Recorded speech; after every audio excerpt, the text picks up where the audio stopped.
Jamie, good to see you. What did you make then of the conflicting reports coming out last night? Not FIFA's finest hour. No, it wasn't, and of course, I think everyone's had the say on it in terms of how that would have affected the supporters, you know, travelling to the game. From a selfish point of view, it probably would have worked out better for myself to watch it at an easier hour. So, big decision to make whether I go to sleep, set the alarm, or stay up right through. Yeah, as you mentioned, tricky for England fans staying up for this game without knowing if it will be delayed and when it might finish. What's your plan then? I'd probably stay up and just watch it and go from there and try and make up the sleep the next day. I think it'll be very difficult to miss the game, obviously, but I don't think I'll be able to go to sleep at 10 o'clock and then get up at 2. So I'll probably stay right through and try and get a sleep in the following day. OK, sounds like a plan. Right, let's talk altitude then. How much of a problem do you think this lack of time to adapt to it will be? How would you approach the game? Well, I've just been listening to Thomas Tuchel, and there's obviously two theories that you spend time there, get used to it, but that's impossible, or you go in as late as possible. But there's no doubt it's a huge advantage to Mexico, but the one of the home nations, if you like. So, I mean, that's always been the case from year dot with World Cups. You know, if you're playing someone at home, they have that advantage. We know that ourselves from '66. And yeah, it's not just home advantage. Obviously, the altitude plays a huge part in that as well, and hence why they've got such a great record at home for so long as well. So I think we've always felt this was the game England would, come up against Mexico. These would be the conditions. I don't think it's a shock or a surprise. I think when you were looking at the groups, if England topped the group, it was always likely they were going to play Mexico. So as I said, they've had plenty of time to sort of plan and prepare for it. OK, so tough conditions. Let's talk about selection then. Right back, always a problem, or it has been during this tournament, of course. Who would you start there? Declan Rice has been mentioned as an option. No, I wouldn't start Declan Rice at right back. I think England have got a slim chance of going all the way in the World Cup. I don't think playing Declan Rice as the right back from now to the end of the tournament would be the solution. To be honest, I think you'd leave yourself so empty and in midfield. I thought Elliot Anderson in the one game Declan Rice wasn't in there. I think found it tough dealing with opposition's counter-attacks, and that was against moderate opposition as well. So for me, Declan Rice would be in midfield. And he's got his decision to make. I think a lot of the criticism Jed Spence's had on the back of the last game, I think, is a little bit over the top. I must say that. He didn't have his best game, of course he didn't, but I don't think anyone's come out of this tournament so far besides Jude Bellingham and Harry Kane with flying colours, to be totally honest. And I think a lot of the problems that arose in the last game were not so much of the back four, it was how easy it was to get at the back four. We know we haven't got an abundance of world-class players defensively. Now that's probably the weak area of our team, but there was a lot wrong with England in that first 20 minutes, half an hour. How easy it was to as I said, get at the back four. So yeah, lots to work on for England. It's not just about the right back position, but I wouldn't be putting Declan Rice there at all. I think maybe the other option is maybe putting Konza there and putting John Stones in at centre back, and a bit more experience. He is a top level performer. It's just that he hasn't had enough football, and we saw that in the first game. But this all just goes back to Thomas Tuchel's decisions around the right back area. It's just not been right from day one, really, in the squad that he picked, and that's not being clever after the event. I mean, he picked two very injury-prone players at right back. He brought another right back in, if you like, Jed Spence, who can cover at left back.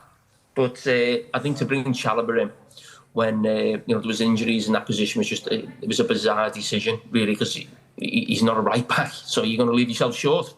OK, let's talk the wingers then. They've been chopped and changed. Is there an argument for someone who can keep the ball a bit better? Someone like Morgan Rogers, who sometimes plays off the left at Villa?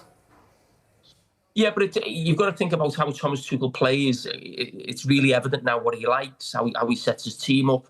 He likes real out-and-out wingers who hug that touchline. It's not really about getting players between the lines, in the pockets, as we'd say. Otherwise, you'd probably see a Foden or a Palmer in the squad. So he wants real wingers who look to go on the outside with pace and have connections with the number 10s and the fullback. So I don't see how he would put Morgan Rogers in that position. But the problem he's got with the 4 wide players he's used so far is they all look better when they don't play.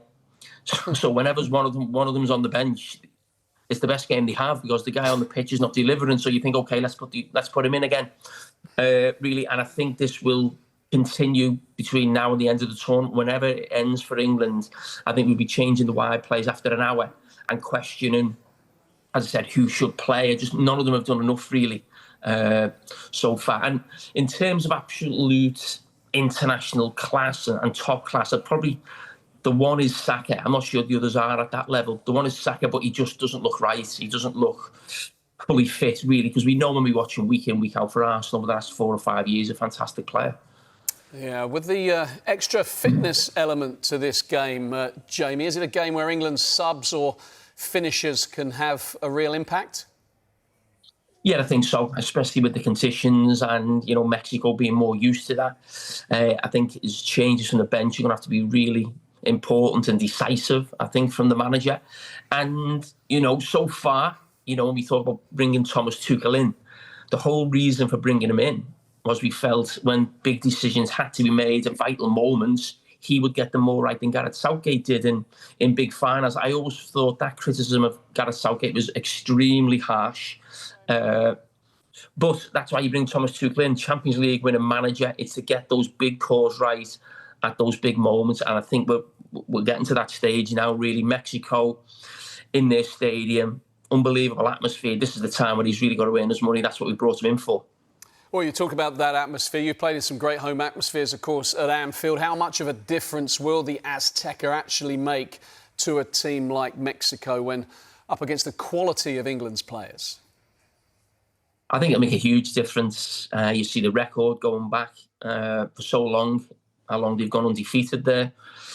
Obviously, you mentioned myself at Liverpool, and so often, you get dragged over the line by the crowd, and that's what the Mexican players will feel is the case, for themselves, really. I mean, for me, the Azteca is the World Cup stadium. You think of what's happened there before, Brazil 70, Pele winning the World Cup there against Italy, 4-1 in the final, Diego Maradona as well, and in 86. And this could be another one of those moments that we all look back on, good or bad, but a really sort of famous game. And it feels like one of those games that we'll all remember. And I think of those England fans and Mexican fans who are probably lucky to have got tickets, it does feel like it's going to be a really special game that we remembered for a very long time. Because for me, that is the stadium, probably in world football in some ways, because it had so many iconic games. Yeah, well, one iconic game, of course, back in 1986. By our calculations, you were a young boy when England were knocked out by Argentina. What are your memories of that one? Yeah, I remember watching that. It was my first World Cup, 1986. I must say, probably like most people around the world at that time, I was just mesmerised by Diego Maradona. I'd never really seen anything like that before. I grew up watching the First Division, and there weren't many Maradonas in the First Division at that time. So disappointed for England, but just couldn't believe what I was seeing in terms of Maradona and that goal. And it's still talked about now, and probably the most famous goal of all time. I think that dribble, wasn't it, really? There's not many that people remember a lot more than that. You would have been saying, kick him up in the air, Jamie, wouldn't you, as soon as he took off over the halfway line? Just foul him. Yeah, but Peter, he couldn't get near him, could he? It was he couldn't. He was still chasing. I think Terry Fenwick was in there as well at centre back. But listen, you're up against genius, one of the greatest players of all time, and one of the greatest moments of all time. Even though it came against England, and we know about the hand of God.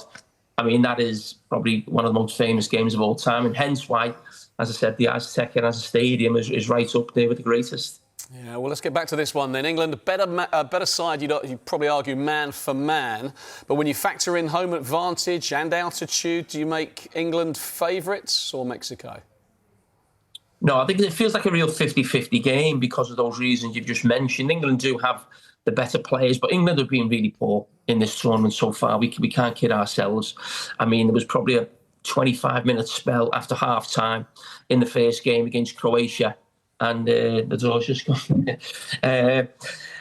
And besides that, it's been distinctly average. And this idea that when we play against better teams or teams come up against us, we'll all of a sudden be a lot better. I mean, I'm not quite sure about that. It feels very reminiscent of a World Cup I was involved in 2006, where we weren't playing particularly well. And there was this, when we play a better team or we'll improve, we'll get better. And I just think it's really difficult to turn it on like a switch. When you see so many other, countries in this World Cup so far playing fantastic football. So I think if England get through here, I think it'll be a big pat on the back for us. I think it's going to be a really tough game. OK, we saw you smiling when we showed the Cape Verde equaliser in our headlines. How amazing was that game? Yeah, it was fantastic. And for me, I was a little bit critical coming into this World Cup of, a number of things, really. I was worried about the World Cup getting stopped certain games. I think it's only happened once, because you go back to the Club World Cup last year, it felt like a little bit of a mess. I felt the tournament was too bloated, there was too many teams, but and Cape Verde probably being one of them, but not just them. I just think the whole tournament has been fantastic. It feels like so far one of the best World Cups I've ever seen, and maybe even be going into my number one spot if it continues and there's goals and we get a great final. I just think it's been absolutely fantastic. Stadiums are brilliant. The best players in the world are showing up as well, look fantastic, and we've had some great stories as well and lots of goals. So far, no complaints about the tournament whatsoever. It's been fantastic. Talking of some of the best players in the world, it's Salah versus Messi in the last 16. That looks like one to savour. Yeah, and that's what we're going to get now. We've had the group stage, we've had sort of, the last 32. Now we're getting sort of the heavyweight teams coming up against each other, or the heavyweight players, and that's what we're going to get. Going forward. I'm looking forward to Spain, Portugal as well. But I saw Mo Salah's penalty was fantastic yesterday, going for the Panenka. Saw Messi's goal as well, which is he's just an absolute joke. There's nothing else to really you can say about him so far. But I think they do have a favourable draw, Argentina, in terms of getting back to the sort of, the final again as well. So that's probably fell for them a little bit. And it's a game they'd expect to win against Egypt. But Egypt, as I said, they've got Mo Salah. So they've always got a chance. The Panenka penalties are fantastic, aren't they? Until the goalkeeper just stands there and just takes the easiest catch of all time.